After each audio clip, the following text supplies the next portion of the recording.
Hey, let me bounce off a interview I just saw with Steve Donahue and a fellow of, what is it, Live Forever, something like that. Live like today is forever, your day life for forever. A young fellow who is interested in futurism and in kind of a lot of the stuff of living forever. I mean, there was much more in the conversation, really fascinating stuff about his past life as a nearly pro video game player. But the futurism thing just kind of twicked me for twanged me, did something to me, and I thought I'd chat about that for a second. Of just the idea of people pursuing eternal life or extremely long-lived life, and the idea that someone might live, someone who's alive today might live until they're 150 or something like that, which I guess, we look back on the ages of, you know, generally speaking, people's, in a demographic sense, people are living a lot longer, have been, and having lived more productive lives.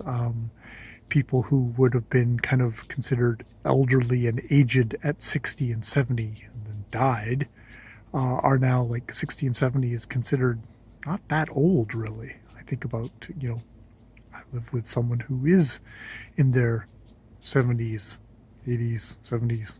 Oof, not quite sure. But, I don't think of her as old. And, she's still quite active in things like that and does stuff.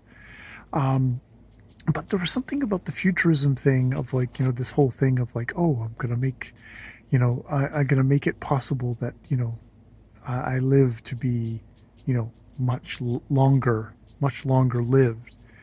Um, it's like, because, Steve made a joke about like, well, do you really want to live? Like, after the 2020 election here, people like kind of looking, going, I could go now. I could go now. And there is something about that of, I think in my mind, there is the thought that, you know, depending on how long I live, the money's going to run out. And I'm going to, it's like, will I be extremely long lived, but be eating dog food out of a can? Or, that might be a special night if I get to eat the dog food out of the can. It might be, but, what's the quality of life going to be? You know, would I prefer to have a quality of life till I'm 80 and then kick it? Or do I want to stretch it out? I mean, obviously everyone's like, oh, I want to live forever, but I want to live forever as a healthy human being, healthy, young dude or dudette. But that isn't the case. And I mean, the thing that you learn about as you get older is that getting older isn't for wimps. I'm a wimp. And, it's like the compounding health issues that you get when you're older. I'm sure you get to a certain age and you go, I don't want to die, but I also don't want to stay in this state for another 10 or 15 years of fucking misery. And there's, for all the people who live full lives and are going, like I think of Alex Trebek, who recently passed at 80, who was kind of kicking along, but then got cancer and died fairly rapidly. There's other people who the last decades or so of their lives are just not happy.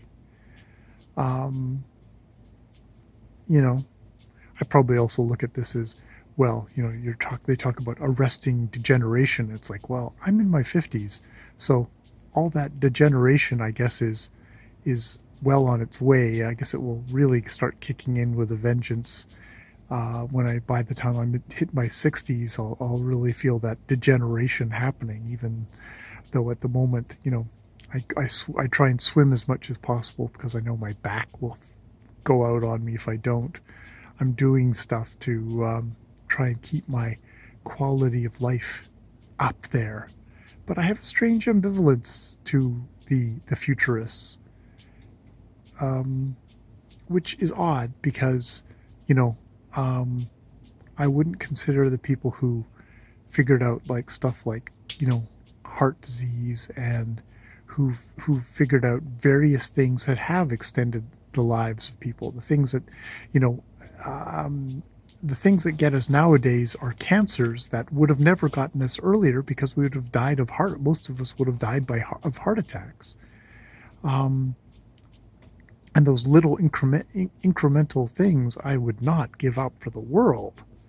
They've, kept a lot of people, wonderful people around, and maybe will keep me around. I don't want to give up that stuff. There's just something about the futurist. Maybe it's the snake oil section of this stuff. The there is definitely a lot of this which is quackery, a lot of this which is taking advantage of people's fear of death.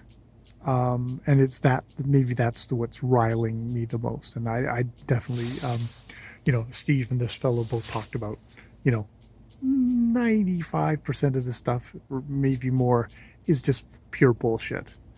And then, there's another 4% which is well-meaning, but probably still is going to prove to be bullshit or negligible. And then there's just like, there's going to be a sliver that's actual stuff, which, maybe that bears out with a lot of human history of medical advances. I mean, hell.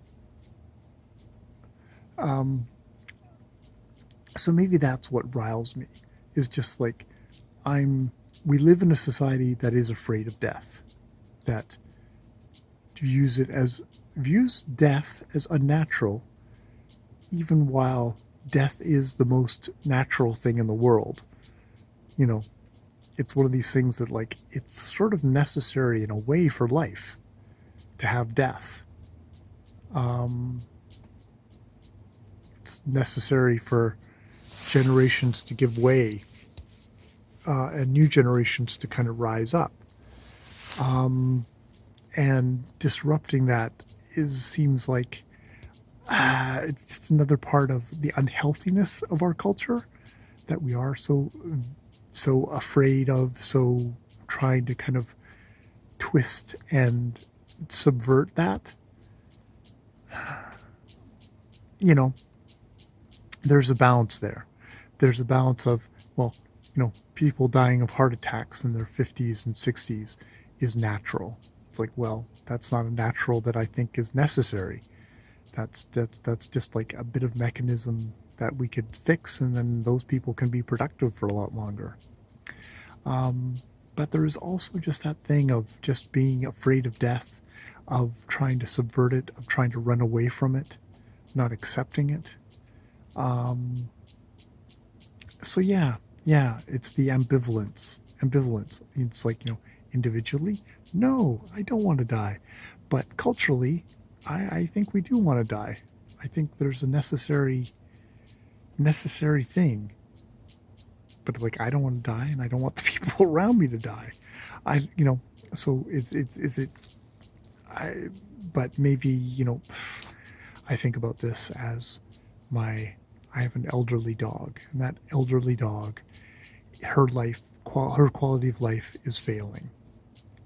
And then we're probably going to have to make a decision for our old dog Haley, the old Airedale.